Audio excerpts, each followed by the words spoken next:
책 읽어주는 주목입니다. 열등감, 예수를 만나다. 분노하는 사람.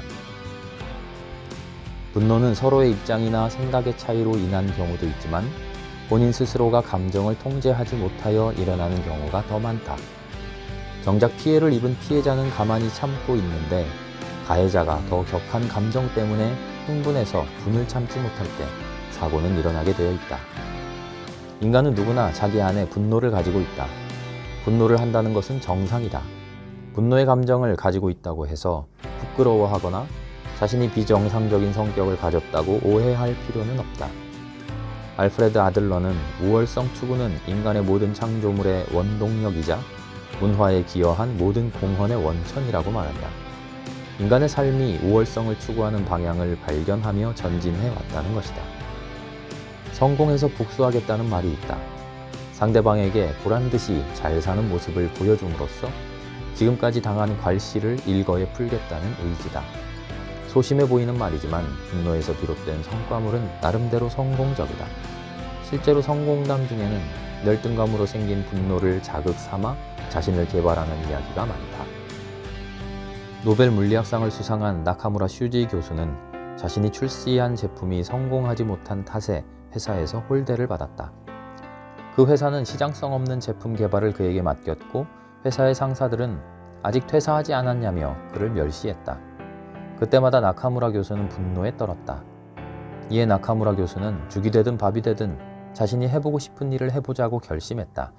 그는 연구 성과를 가로채일 위험에도 불구하고 정면 돌파를 선택했다. 후에 나카무라 교수의 연구 성과의 원동력은 분노였다고 말했다. 의상실을 하던 어머니를 돕다가 디자이너가 된 야마모토 요지는 인터뷰에서 자신을 디자이너로 살게 한 것은 마음속에 내재되어 있던 분노라고 했다. 그는 디자이너의 창의력은 상황에 대한 반발, 상황을 바꾸고자 하는 분노가 커야 발전한다고 말한다. 분노는 그에게 다양한 디자인 영감을 주는 원동력이었다. 나카무라 교수나 야마모토의 사례에서 볼 수 있듯 분노가 무조건 나쁜 것만은 아니다.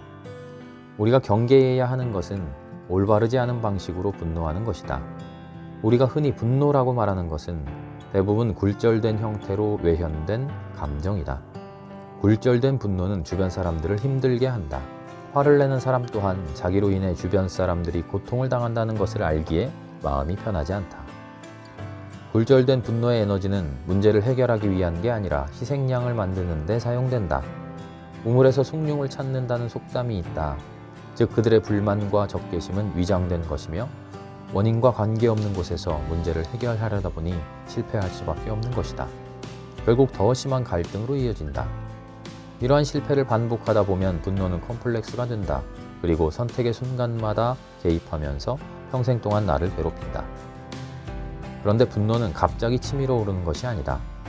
이미 오래전부터 일종의 누적된 분노가 쌓였다가 폭발하면서 드러나는 것이다. 아무리 인격자라도 치밀어 오르는 분노를 폭발시키면 가히 파괴적이다. 즉 웬만한 것은 알면서도 모르는 척 참을만 하니까 그냥 참고 넘어가지만 실상은 본인을 억압하고 있을 뿐이다. 마음속에 가라앉히기 시작하면 그것이 고착되어 적개심이 되는 것이다. 우리가 분노를 다스리지 못하면 상처난 마음이 모든 감정을 차지한다. 이러한 개인의 적개심이 공적으로 전이되었을 때는 공동체 전체를 파멸로 몰고 가기도 한다.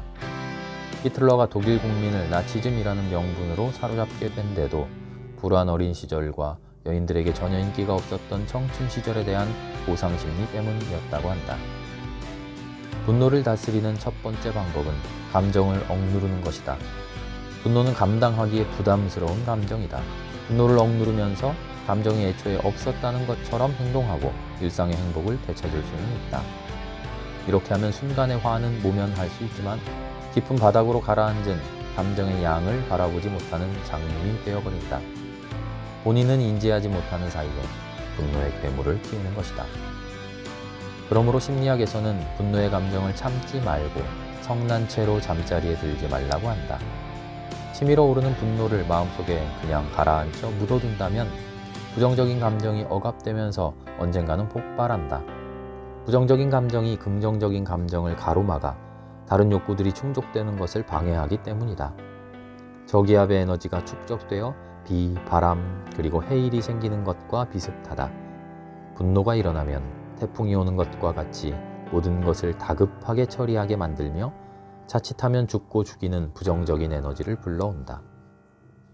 억압된 감정을 눈 녹이듯이 녹여야 건강한 감정이 형성된다. 이 과정에서 억압된 감정의 덩어리를 녹일 성령의 역사하심을 하나님께 요청해야 한다. 자기를 용서하지 못하는 마음이 자리 잡으면 자신에 대한 분노도 있지만 다른 사람에 대한 분노의 마음 역시 풀 수 없다. 즉 자기 학대나 자기 비난의 마음에 빛을 쪼이는 작업이 필요하다. 책 읽어주는 주목이었습니다.